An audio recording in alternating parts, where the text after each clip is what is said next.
Greetings and salutations, my dear audience. This is Joe St. Eggbenedictus coming at you with a vintage book review of an amazing book that I found at the used bookstore for all of free. I got it for free, actually, because what happened is they were going to toss this thing, and I said, oh, I'll take it, and it's actually really in good shape.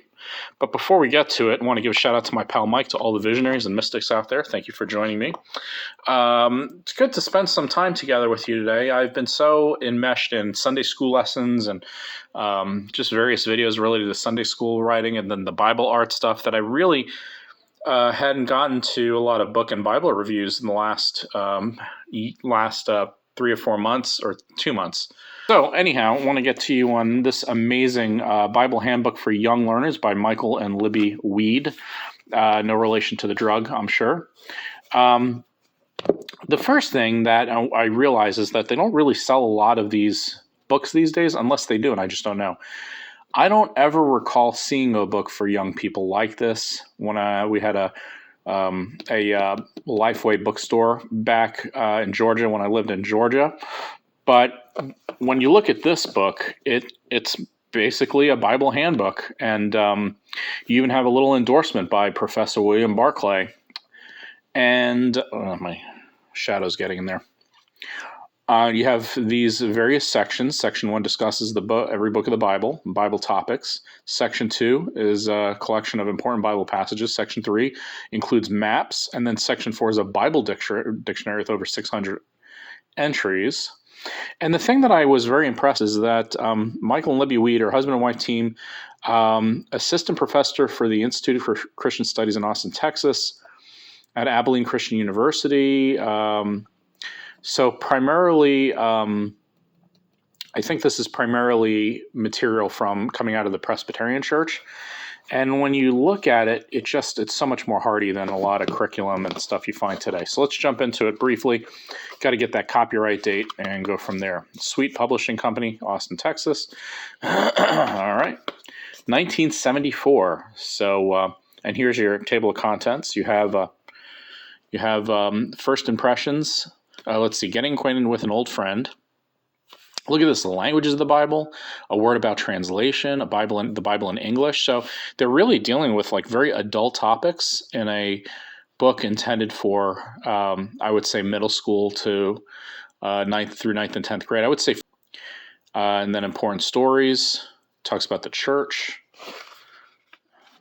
and goes into, look at this, the authority and inspiration of the Bible, how to study the Bible, the Christian life, archaeology in the Bible even. I think that's really amazing, especially for young readers. I'm not sure if young readers would know a lot of these things. It has illustrations, as you can see. All right, exploring the Bible. Great illustration here, multicolored, getting acquainted with an old friend. Gives you that old graph that we were so familiar with back in the day. The Bible in English. Talks about John Wycliffe, William Tyndale. I mean, man, this is really amazing. King James Version. Look, it has strengths. And it talks about the Revised Standard Version. Translators, better manuscripts appeared in complete form 1952. It talks about the New English Bible and J.B. Phillips. So this is a real kind of mainstream ecumenical book. And I think it says something about the Testament of education back in the day. Look at this. It has comparative verses here, King James American Standard, Revised Standard, J.B. Phillips. I think that's pretty cool. I'm going to tell you, I read through this book for the most part. I skimmed it. And I read, and it is really great. And the thing about it is, like, here's a chapter. It's very informative, great illustrations and colors, but the chapters are not that long. So that's the whole chapter. All right, let's get to the maps in the back. Doctrines, gives you all the doctrinal stuff. Here's the maps. Big, colorful maps. Love this. Okay, you have big, colorful maps, that you'd find in the Bibles around this time. I think you'd find these, in the back of your various Bibles back then. Nice, colorful, big layout Bible dictionary. And it's all these words, Alleluia, Apocalypse, Baal. I mean, when was the last time you saw that in a kid's Bible, the meaning of Baal? right? Beatitudes. Man, just great stuff. So my wife and I decided we're going to keep this at home on our bookshelf to use as reference because it is such a nifty thing. My wife does children and youth ministry. And, whenever you need a reference, you just basically use that and can really just get a lot out of it.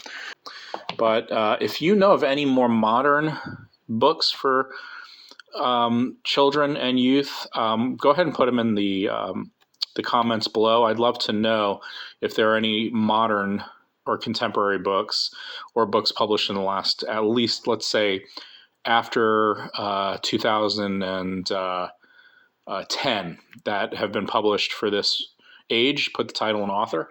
And I'd love to do a comparative study, but I really need your help in that because I'm kind of out of the game when it comes to like contemporary literature. So thanks for watching. Appreciate your time and your attention, and hope that things go well. It's a cat, sweetie.